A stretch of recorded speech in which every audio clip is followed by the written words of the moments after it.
नमस्कार, मैं हूं श्वेता सिंह। बीते 30 साल में कश्मीर की शांति के लिए 5,359 जवानों ने अपने प्राणों की आहुति दी। 13,821 आम नागरिकों ने जान गंवाई। कश्मीर ने 70,000 आतंकवादी हमलों को अपने ऊपर झेला। इस दौरान 25,133 आतंकवादी भी मारे गए, लेकिन आतंकवाद की जड़ें फिर भी बाकी रह गई।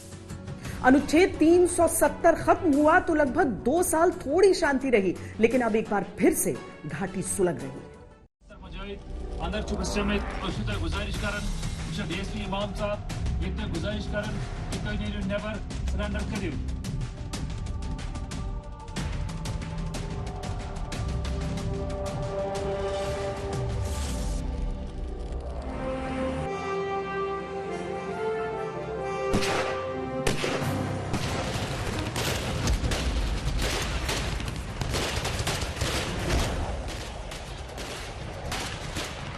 के वर्षों में मानव अधिकार की व्याख्या कुछ लोग अपने अपने तरीके से अपने अपने हितों को देखकर करने लगे। एक ही प्रकार की किसी घटना में कुछ लोगों को मानव अधिकार का हनन दिखता है और वैसी ही किसी दूसरी घटना में इन्हीं लोगों को मानव अधिकार का हनन नहीं दिखता।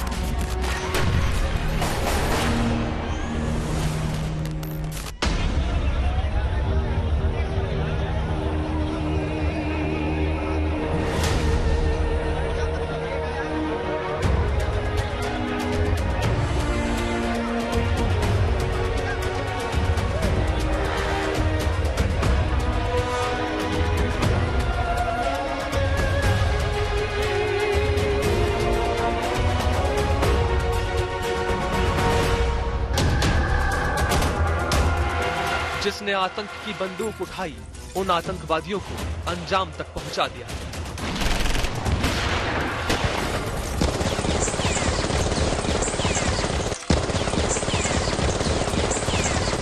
श्रीनगर से दिल्ली तक आतंकवादियों की नई चाल और चरित्र से निपटने के प्लान भी तैयार हो गए और उन पर अमल भी शुरू हो गया।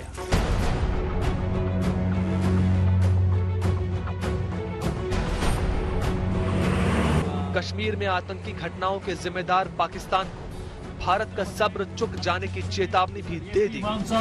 गुजारिश करन सिलेंडर हनस को तैयार। आक्रांता यहाँ आते थे, अलग अलग प्रकार की घटनाएं करते थे, उग्रवाद फैलाते थे और दिल्ली के दरबार से एक निवेदन के अलावा कुछ नहीं हुआ। मगर जब पुंछ में हमला हुआ और हमारे जवान मारे गए, कश्मीर की सीमा पर हमला हुआ और हमारे जवान मारे गए, जिंदा जला दिया और पहली बार सर्जिकल स्ट्राइक कर भारत ने दुनिया को बता दिया कि भारत की सीमाओं को छेड़खानी करना इतना सरल नहीं। मोदी जी और पर्रिकर जी के नेतृत्व में पहली बार भारत में अपनी सीमाओं की सुरक्षा, अपनी सीमाओं का सम्मान, अपने सार्वभौमत्व का गौरव प्रस्थापित करने का काम किया और मैं मानता हूं एक युगांतकारी शुरुआत की है उन्होंने। एक युग था जब बातों से बात होती थी और दूसरा युग आया कि जैसा सामने से सवाल आएगा ऐसा ही जवाब दिया जाए। घाटी के चप्पे चप्पे पर सुरक्षा बलों ने आतंकियों के खिलाफ बंदूकों का मुंह खोल रखा है। श्रीनगर में हुई 3 हत्याओं के बाद 16 अक्टूबर को आतंकियों ने बिहार के एक और शख्स की हत्या कर दी जो गोलगप्पे बेचा करता था। यूपी के सगीर अहमद को मार दिया क्योंकि वो भी गैर कश्मीरी था। आम नागरिकों की हत्या के बाद जो गुस्सा आतंकवादियों पर लोगों का फूट रहा था, अब उसमें पाकिस्तान को सबक सिखाने की भी मांग शामिल है। जब तक हर मौत का हिसाब न ले लिया जाए, तब तक पाकिस्तान के साथ सूत के धागे के बराबर भी संबंध मंजूर नहीं। बेचता था सर, वो गुपचुप जो नाम कहलाता था वही कमा का भेजता है। हम लोग खाते पीते हैं सर, और कुछ नहीं है हम लोग। अच्छा, और क्या कहेंगे? मैंने कमाई धमाई उन्हीं की बदौलत घर का खर्च चलता है।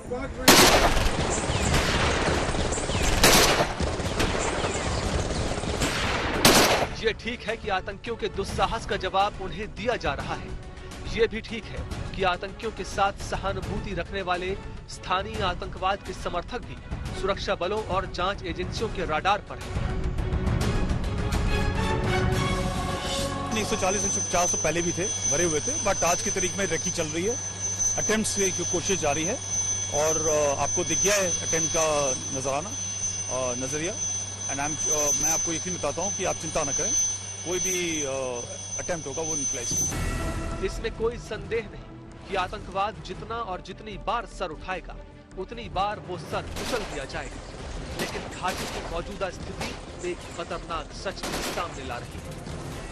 पाकिस्तान के इशारे पर आतंकी कश्मीर को दुनिया भर के आतंकियों का अड्डा बनाना चाहते हैं। पाकिस्तान के इशारे पर आतंकवादी कश्मीर के सांप्रदायिक भाईचारे को आग लगाना चाहते हैं। पाकिस्तान के इशारे पर आतंकवादी कश्मीरी नौजवानों को आतंक की नई नस्ल में बदलना चाहते हैं। आतंकवादियों ने आतंक की रणनीति बदली है। इसके बाद से बदली हुई चुनौती सुरक्षा बलों के सामने भी है। वुल्फ लोन अटैक जैसी हत्याओं को रोकना चुनौती है। हाइब्रिड आतंकियों की पहचान करना चुनौती है। आतंकवादियों के स्थानीय मददगारों को पकड़ना चुनौती है। आतंकवाद की नई चुनौती से निश्चित रूप से लड़ा जा रहा है और उसे हराने की कोशिशें भी जारी हैं। लेकिन धारा 370 के हटने के 2 साल बाद जब कड़ी सुरक्षा सामान्य सुरक्षा में बदलना शुरू हुई, तब आतंकवाद का इस रूप में वापस लौटना खतरनाक संकेत है। आतंकवादियों ने निहत्थे नागरिकों की हत्या जरूर की, लेकिन यह खुली चुनौती भारतीय सुरक्षा बलों और जांच एजेंसियों के लिए भी थी। सुरक्षा बलों और जांच एजेंसियों ने इस चुनौती को स्वीकार किया और फिर जिस तरह अपना अभियान आतंकियों और उनके समर्थकों के खिलाफ शुरू किया, वो आतंक के खिलाफ जंग में निर्णायक होगा। ढूंढ ढूंढ कर आतंकवादियों के मददगार पकड़े जा रहे हैं और चुन चुन कर आतंकवादी मारे जा रहे हैं।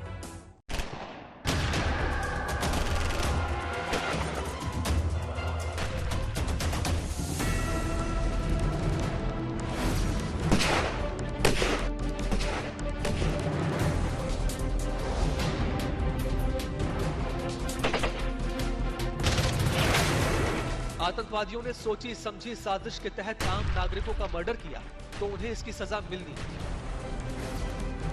श्रीनगर की 3 हत्याओं के बाद 1 सप्ताह से अधिक समय बीत चुका है, लेकिन इस बीच ऐसा कोई दिन नहीं जो आतंकवादियों के लिए बुरी खबर न लेकर आया।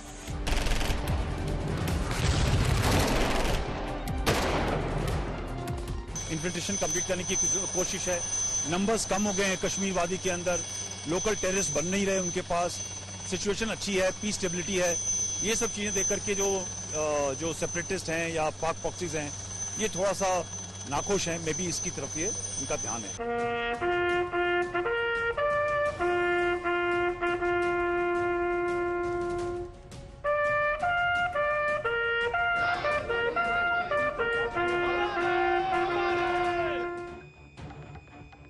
आतंकवादियों से आम नागरिकों की हत्या के हिसाब के साथ साथ 2 जेसीओ सहित 9 जवानों के बलिदान का बदला लेना भी अभी बाकी है।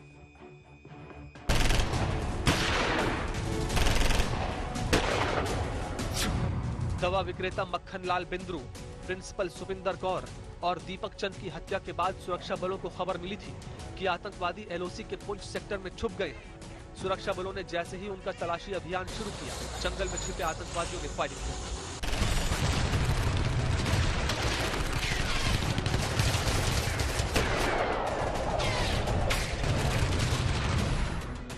जेसीओ सहित 5 जवान बलिदान को प्राप्त हो गए।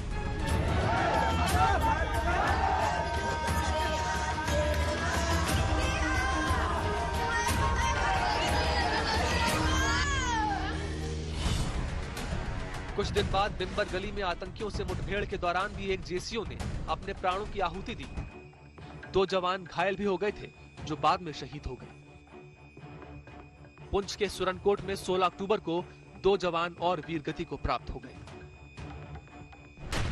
प्रकार की जो कोशिशें हैं उससे कहीं ना कहीं टेंशन भी होती है और एक डर खौफ का माहौल वहां पर बनता है। वो सतेंद्र कौर, दीपक चंद्र या जो नॉमिनेटेड लोग थे पहले, माखनलाल बिंद्रू या एक वीरेंद्र पासवान, देख करके ये हिंदू है मुसलमान है, इस प्रकार की जो कोशिशें, इससे साफ जाहिर होता है कि कहीं ना कहीं उनके इन्फॉर्मर्स वहां पर बैठे हैं। वो प्रशासन में भी हो सकते हैं, वो पुलिस में भी हो सकते हैं। कब किस प्रकार से किस हालात में उनकी हत्या की जाए, ये एक पहले से रखी होती है। ये बहुत अफसोसनाक बात है कि बेगुनाहों को मारा जा रहा है। हम समझते हैं ये एक साजिश के तहत किया जा रहा है कि हम लोग बदनाम किए जाएं, और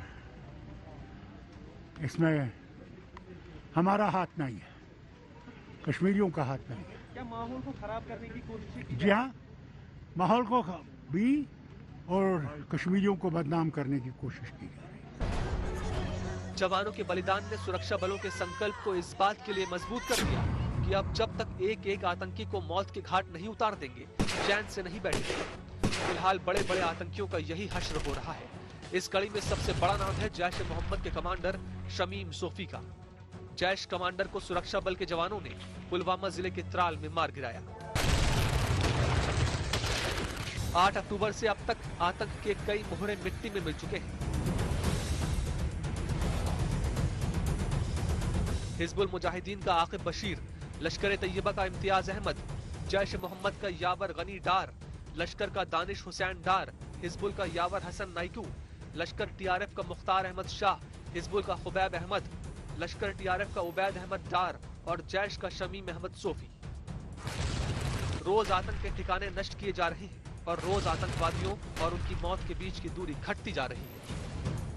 लड़ाई सिर्फ जंगलों और पहाड़ियों में छुपे आतंकवादियों के खिलाफ ही नहीं चल रही है, बल्कि सुरक्षा बलों का एक मोर्चा उन लोगों के खिलाफ भी खुला हुआ है जो आतंकवादी तो नहीं है, लेकिन आतंकवादियों के कान, नाक, आंख बने हुए हैं और आतंकवादियों की नई आतंक नीति के गुप्त समर्थक हैं।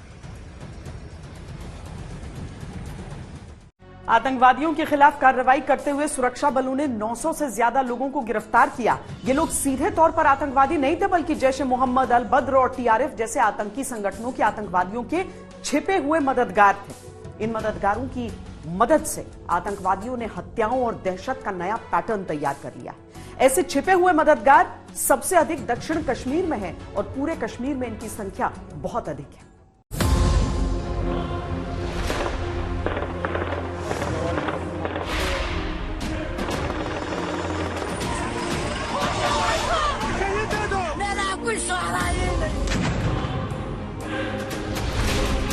ये अतहर मुश्ताक है, जिसे इस साल की पहली तारीख को सुरक्षा बलों ने मार गिराया था। इसके साथ एजाज मकबूल और जुबैर अहमद नाम के 2 आतंकवादी और मारे गए थे। जब इनके घर वालों को इनकी मौत के बारे में पता चला तो उन्हें यकीन नहीं हुआ कि उनके बेटे आतंकवादी हैं। लेकिन जब सुरक्षा बलों ने उनकी आतंक कुंडली खोली तो आतंकवाद की नई परिभाषा सामने आई, हाइब्रिड आतंकवाद। कौन है हाइब्रिड आतंकवादी? आतंकियों ने नई रणनीति तैयार की है, जिसके तहत वो नौजवानों को आतंकियों के बड़े समूह में शामिल नहीं करते, बल्कि 2 या 3 लोगों को छोटे ग्रुप में तैयार करते हैं। नौजवानों का ब्रेन वॉश करके या दूसरी लालच देकर हत्या के लिए राजी करते हैं। हत्या के लिए पिस्तौल जैसा छोटा हथियार देते हैं जो आसानी से छुपाया जा सके, और हत्या के बाद वो हथियार वापस ले लेते हैं। आतंकवादियों के इशारे पर हत्या करने वाला व्यक्ति वापस सामान्य जीवन में लौट आता है और उस पर किसी को शक नहीं होता। कई बार घर वालों को भी नहीं पता चलता। पिछले 30 सालों में आतंकियों की मौजूदगी की खुफिया जानकारियों के आधार पर सुरक्षा बलों ने कार्रवाई की और कई आतंकियों को मार गिराया। अक्सर आतंकवादी भी अपने पोस्टर्स सोशल मीडिया पर जारी करते थे और उनकी पहचान हो पाती थी। 2010 के बाद से ये चलन खूब चला था। 2016 में बुरहान वानी गैंग वाली तस्वीर इसका सबसे बड़ा उदाहरण है। आज काफी अर्से के बाद आप लोगों से मुलाकात की सआदत हासिल हो रही है और अल्लाह ताला का शुक्र है कि उसने हमें ये मौका फराहम किया। इंडियन आर्मी तो ऑलरेडी हमारी दुश्मन है, लेकिन पुलिस वाले हमारे अपने होकर भी हमें मजबूर करते हैं कि हम उन पर कार्रवाई करें। We have also got this information of videos getting generated and circulated by active militants on social media. We are trying our best to get young generation away from path of violence. Intelligence एजेंसियों का मानना है कि इन्होंने एक romantic view दी Milton सी को, और इसकी वजह से जो ज्यादा से ज्यादा यूथ है मिल्टन इनकी सफों में शामिल हो रहा है। एक रिपोर्ट के अनुसार कश्मीर में एक साल में करीब 200 लड़के आतंकवादियों के संपर्क में आकर आतंकी बने, जिनमें से 170 लड़कों के आतंकी बनने का पता तब चला जब वो किसी मुठभेड़ में फंसकर मारे गए या फिर जिंदा पकड़े गए। इनमें से किसी ने कभी भी आतंकवाद से जुड़ी न कोई सोशल मीडिया पोस्ट की थी और न ही वैसी कोई खुली गतिविधि की थी जिसके आधार पर वो संदिग्ध लिस्ट में आए होते।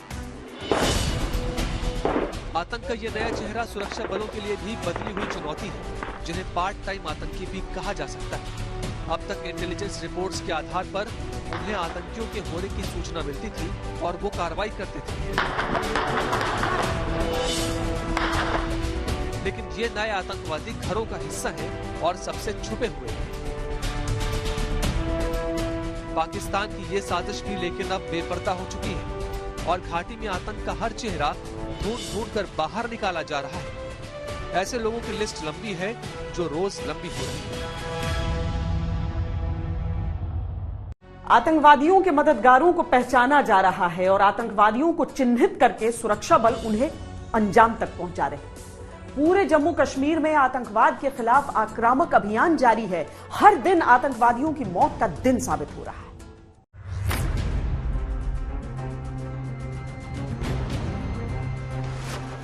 जहां आतंकवादी वहीं उसकी मौत। इस आधार पर सुरक्षा बल पूरे जम्मू कश्मीर में आतंकियों के खिलाफ मोर्चा खोले हुए हैं और इसमें सबसे ज्यादा कारगर हो रहा है 4+1 formula. NIA, army, CRPF, Jammu Kashmir police और साथ में इंटेलिजेंस, ये सब मिलकर एक टीम की तरह काम करती है, जिसका नतीजा ये निकल रहा है कि आतंकवादियों के साथ उनके मददगार भी बेनकाब हो रहे हैं और बड़ी संख्या में आतंकवादी मारे भी जा रहे हैं और गिरफ्तार भी किए जा रहे हैं। जांच एजेंसियों ने अपना मुख्य फोकस लोगों के बीच रह रहे पाकिस्तान प्रेमी ओवरग्राउंड वर्कर्स पर किया है। NIA और दूसरी एजेंसियां जिस रणनीति पर चल रही हैं, उससे घाटी या उसके बाहर आतंकियों का सपोर्ट सिस्टम खत्म होगा, जिसका असर आतंकियों की भर्ती से लेकर हमलों तक पर पड़ेगा। जम्मू कश्मीर में मौजूद सेंट्रल इंटेलिजेंस टीम को और मजबूती देने के लिए 77 सिक्योरिटी असिस्टेंट्स भी दिए जा रहे हैं और फिर जम्मू और लेह में भी तैनात किया जाएगा।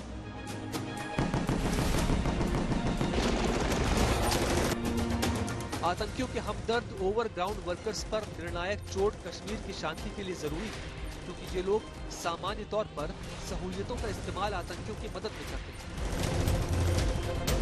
उदाहरण के तौर पर 2017 में ये पाया गया था कि जम्मू कश्मीर में करीब 2,78,000 फर्जी शस्त्र लाइसेंस गैर स्थानीय लोगों को दिए गए, जिनमें पिस्टल की संख्या सबसे ज्यादा थी।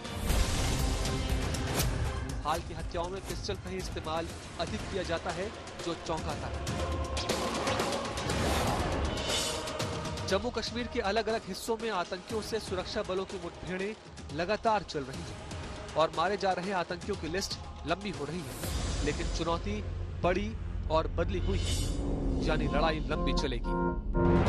कश्मीर में जो कुछ नजर आ रहा है, दरअसल उसका एक सिरा सीधे सीधे जाकर पाकिस्तान में जुड़ जाता है। इमरान खान की सरकार जिस तरह से कटघरे में है, उसके लिए खुद को सही और अहम साबित करने का एक बहुत बड़ा जरिया यह होता है कि वो कश्मीर के मुद्दे को अंतर्राष्ट्रीय तौर पर जिंदा रखे, और पाकिस्तानी फौज उसकी तो मजबूरी है जम्मू कश्मीर के मुद्दे को हमेशा जिंदा रखना और जम्मू कश्मीर में अशांति फैलाना।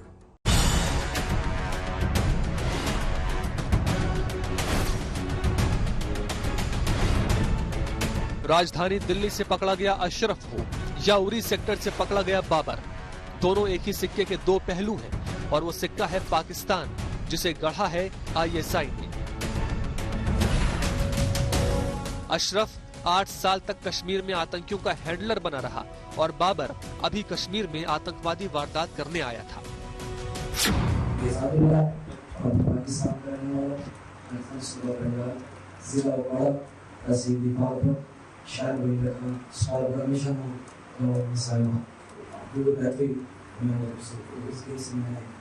शुरू किया तो मैं सब कुछ चला गया फैक्ट्री में काम करने के लिए।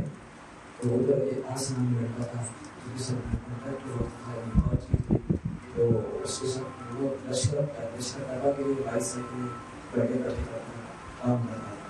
तो मुझे नहीं पता था, तो उसने मेरे साथ बात हुआ कि जो पैसे थी उसने पैसे भी 20,000 रुपया दिया और मुझे सरकार ने जहाँ पे दिया उन्होंने उसने मुझे 20,000 रुपया दिया, 20,000 रुपया मैंने घर भेज दिया। बाबर की शक्ल पर जो जाएगा वो धोखा खाएगा, क्योंकि इसकी सच्चाई ये है कि लश्कर तैयबा का खूंखार आतंकवादी है बाबर आतंकी घटना को अंजाम देने के लिए 10 दिनों से उरी के एक नाले में छिपा हुआ था। इसका एक साथी और था जो मारा गया। बाबर को सुरक्षा बलों ने जिंदा पकड़ा और जब वो बोला तो पाकिस्तान के सारे मंसूबे सामने आ गए।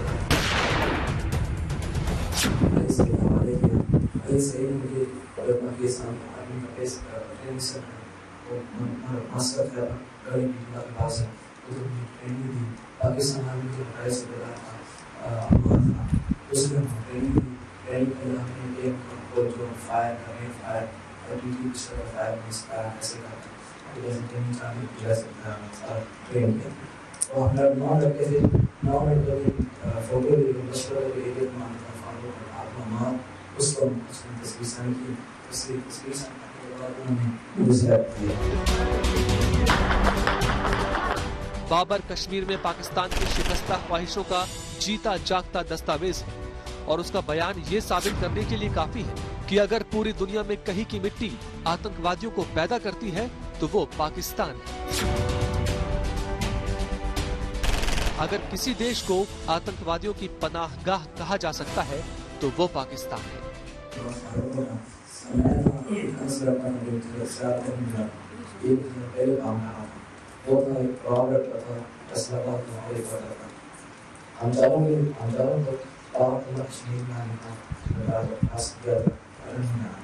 तो हमने तो प्यार किया, प्यार कर रहे हैं, हम लोग प्यार किया और लोग प्यार करने के बाद हमें पाकिस्तान के लोग शेयर कर पाकिस्तान और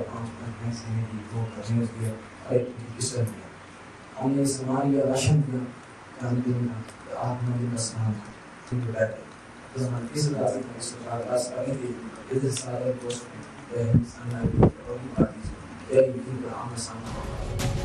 हद है फिर भी कि खुले सबूत सामने हैं और पाकिस्तान बेशर्मी से बाज भी नहीं आ रहा। कश्मीर में आतंकी भेजने वाला पाकिस्तान, कश्मीर में स्थानीय नागरिकों की जान लेने वाला पाकिस्तान, कश्मीर के नौजवानों को लगातार भड़काने की कोशिशें करने वाला पाकिस्तान दरअसल बौखला रहा है तब से जब से उसका विजन और मिशन कश्मीर धुंधला पड़ने लगा है। भारत में सुरक्षा और खुफिया एजेंसियों की लगातार कार्रवाई के चलते कई आतंकी संगठनों के निचले दर्जे के आतंकवादियों समेत उनके सरगना मारे जा चुके हैं। पत्थरबाजों का सहारा भी कमजोर पड़ चुका है। हुर्रियत जैसे अलगाववादियों की चालबाजी खत्म हो चुकी है। हथियारों और पैसों का नेटवर्क टूट चुका है। सीमा पार से घुसपैठ पर रोक लग चुकी है। आतंकवाद की जिस धारा पर सवार होकर पाकिस्तान ने दशकों कश्मीर को रक्त रंजित रखा, वो धारा सूख चुकी है। इसीलिए पाकिस्तान बौखलाहट में नई नई स्ट्रेटजी अपना रहा है ताकि कश्मीर में अस्थिरता बनी रहे। पाकिस्तान की आतंकी एजेंसी ISI की मदद से तालिबान, अल-कायदा, हक्कानी नेटवर्क, लश्कर तैयबा, जैश ए मोहम्मद जैसे आतंकी संगठनों के हजारों आतंकवादी POK में सक्रिय हैं। इन सब के साथ ISI की साइबर प्रोपेगेंडा यूनिट भी POK में सक्रिय है। ये वही यूनिट है जिसकी मदद से पाकिस्तान अफगानिस्तान में सत्ता पलट कराने में कामयाब रह सका। इनमें से कई आतंकियों को भारत में घुसपैठ और आतंकवादी घटनाओं को अंजाम देने के लिए तैयार किया गया है। Second terrorist pleaded us for his life, even though he has fired on us on number of time in the contact. We accepted his surrender and handle him humanely. अचानक कश्मीर में हिंसक घटनाओं की जैसी स्थिति बनी है वो बहुत कुछ इशारा कर रही है। 1996 से 2001 तक घाटी में आतंकवाद चरम पर रहा। अफगानिस्तान में तब तालिबान का शासन था। अब फिर से अफगानिस्तान में वैसी ही स्थिति है, बल्कि उससे कहीं ज्यादा पेचीदा। अफगानिस्तान के आतंकी संगठन तकनीक, हथियार और पावर के मामले में पहले से ज्यादा सशक्त है और पाकिस्तान उनका इस्तेमाल कश्मीर में जरूर करना चाहता है। बीते कुछ सालों में कश्मीर की सुरक्षा के लिए भारत ने जिस तरह आतंकियों के खिलाफ कड़ी कार्रवाई की है, उससे आतंकवाद को करारी चोट तो पहुंची, लेकिन आतंकवादी फिर भी कोई नया रास्ता पकड़ लेते हैं। सवाल उठता है कि आतंकवाद को जड़ से खत्म करने के लिए अभी और क्या रणनीति होगी? भारत को और क्या कदम ऐसे उठाने चाहिए कि आतंकवाद फिर सर न उठा सके?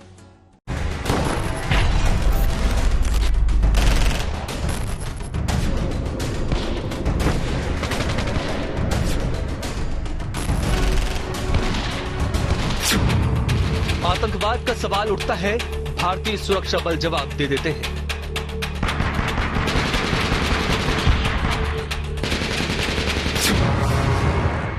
लेकिन एक सवाल हमेशा से अपने उत्तर की तलाश में कि आखिर कश्मीर में आतंकवाद कब तक?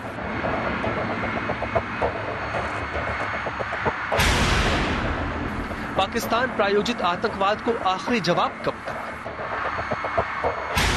आतंकवाद का जहां तक प्रश्न है, उसके प्रति हमारी जीरो टॉलरेंस की पॉलिसी थी, है, और जब तक आतंकवाद समाप्त नहीं होगा तब तक हमारी यह जीरो टॉलरेंस की पॉलिसी आतंकवाद के प्रति रहेगी। इसमें कोई संदेह नहीं कि आज का भारत आतंकवाद से लड़ने और जीतने में अधिक सक्षम है।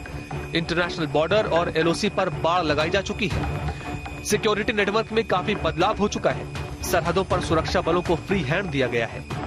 लेकिन इन सब से सिर्फ आतंकवाद की चुनौतियों से लड़ा जा सकता है। आतंकवाद खत्म करने के लिए पाकिस्तान की नीयत और नीति को समझते हुए रणनीति बनाना बहुत जरूरी है। Pakistan desires peace with India as with all its neighbors. But sustainable peace in South Asia is contingent upon resolution of the Jammu and Kashmir dispute in accordance with the relevant United Nations Security Council resolutions and the wishes of the Kashmiri people. Last February, we reaffirmed the 2003 ceasefire understanding along the line of control. The hope was that it would lead to a rethink of the strategy in Delhi. Sadly, the BJP government has intensified repression in Kashmir and continues to vitiate the environment by these barbaric acts. रंग बदलता है पाकिस्तान इसी तरह। वो दुनिया को दिखाना चाहता है कि वो बदल गया है, लेकिन भारत में जिंदा पकड़े जा रहे पाकिस्तानी आतंकवादी उसके चेहरे से बदलाव का नकाब हटा ही देते हैं। पाकिस्तानी नेशनल को कल स्पेशल सेल की एक टीम ने अरेस्ट किया है। इस टीम को सुपरवाइज ललित नेगी और हृदय भूषण एसीपीज कर रहे थे।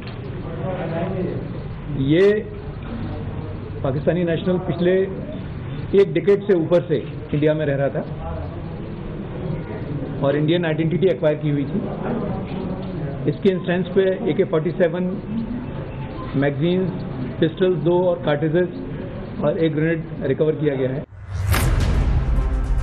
हक्कानी नेटवर्क और अल-कायदा कश्मीर में जिहाद की अपील कर रहे हैं और ये किसको नहीं पता कि ये आतंकी संगठन पाकिस्तान के इशारे पर काम कर रहे हैं। हक्कानी नेटवर्क के आतंकियों को तो प्रशिक्षित ही ISI ने किया है। यानी एक तरफ सीज फायर सम्मान का ढोंग और दूसरी तरफ लगातार कश्मीर में आतंकी साजिश।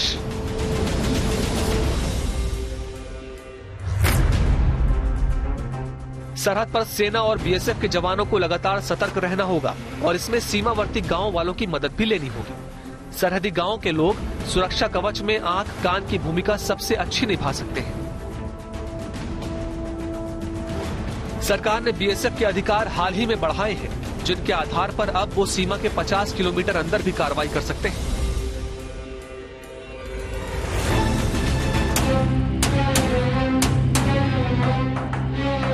आतंकवादियों से बड़ी समस्या वो लोग हैं जो उन्हें गुप्त समर्थन देते हैं। कई बार ये समर्थन छुपने की जगह देना, घेरे जाने पर बचाव का माहौल तैयार करना, हथियार और धन उपलब्ध कराना, खुद आतंकी गतिविधियों में शामिल होकर फिर सामान्य जीवन में लौट जाना। इससे इनकार नहीं किया जा सकता कि पत्थरबाजी में कमी आई है। लेकिन इससे भी इनकार नहीं किया जा सकता है कि पत्थरबाजी की जगह कॉन्ट्रैक्ट किलिंग ने ले ली हो और वही आतंकवाद की नई रूपरेखा में नजर आ रहा है।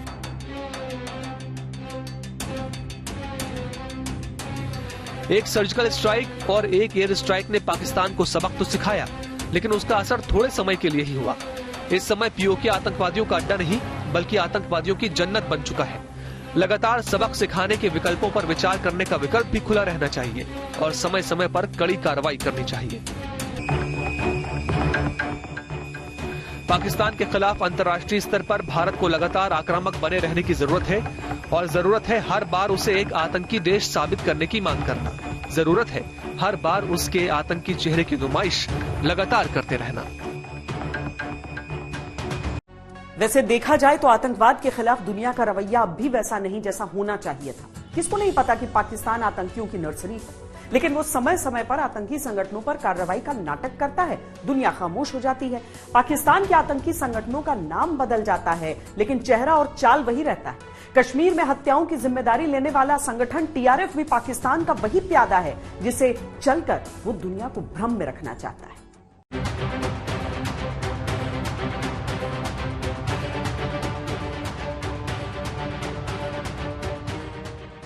बस सोचने की जरूरत यह है कि जहां आतंकवादी होते हैं वहीं पाकिस्तान क्यों होता है, या जहां आतंकवाद होता है वहां पाकिस्तान की भूमिका क्या होती है।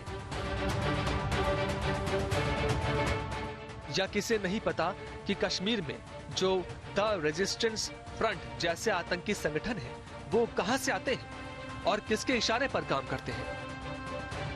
पाकिस्तान ड्राइव कर रहा है, वो टेररिस्ट को बता रहा है कि आप ये सिलेक्टिव किलिंग्स करो ताकि जो रिलीजियस डिवाइड है वैली में, जो पिछले 8-10 साल से नजर नहीं आई, वो दोबारा से रिवाइव हो और दोनों पार्टियों के शक बढ़े, आपस में जो अच्छे रिलेशन है वो खराब हो ताकि हालात बिगड़े। वो नहीं चाहता कि हालात कश्मीर में सुधरे, इसीलिए उधर से ड्राइव हो रहा है और इसमें कोई प्रॉपर्टी रिलेटेड नहीं है। वो चाहता है कि सारे कश्मीरी पंडित, सिख और नॉन मुस्लिम्स वैली छोड़ के भाग जाएं। कश्मीर में हाल की हत्याओं की जिम्मेदारी टीआरएफ नहीं ली। टीआरएफ का नाम सबसे पहले 2020 में कोविड के दौरान आया था, जब इसने जगह जगह हमले किए थे। असल में टीआरएफ पाकिस्तान के आतंकी संगठन लश्कर ए तैयबा का हिस्सा है और इसमें लश्कर के अलावा जैश ए मोहम्मद, अल बद्र, हिजबुल मुजाहिदीन के आतंकी भी शामिल हैं। पाकिस्तान ने अंतर्राष्ट्रीय समुदाय को धोखा देने के लिए टीआरएफ तैयार किया है, जिसके आतंकी टारगेट हिटिंग की आतंक नीति को फॉलो कर रहे हैं। इसके अलावा इनका काम आतंकी ट्रेनिंग से लेकर स्लीपर सेल तैयार करना भी है। तो ये एक डेवलपमेंट का माहौल जो है पाकिस्तान की आईएसआई देख नहीं पा रही है, पाकिस्तान की आर्मी देख नहीं पा रही है। वो एक नए अभी आतंकवाद को फराना चाहते हैं पर वो काबिलियत नहीं है। पाकिस्तान में हाल ही में लश्कर ए तैयबा का नाम अल बर्क और जैश ए मोहम्मद का नाम अल उमर मुजाहिदीन कर दिया है ताकि एफएटीएफ जैसे संगठनों की निगाह से बच सके। उसकी ये चाल पुरानी है, लेकिन ताज्जुब इस बात का है कि दुनिया फिर भी खामोश है। कश्मीर की नई चुनौती भारत के सामने है। सुरक्षा बल एक्शन में है, बारी आतंकियों की टीम के ऑल आउट होने की है।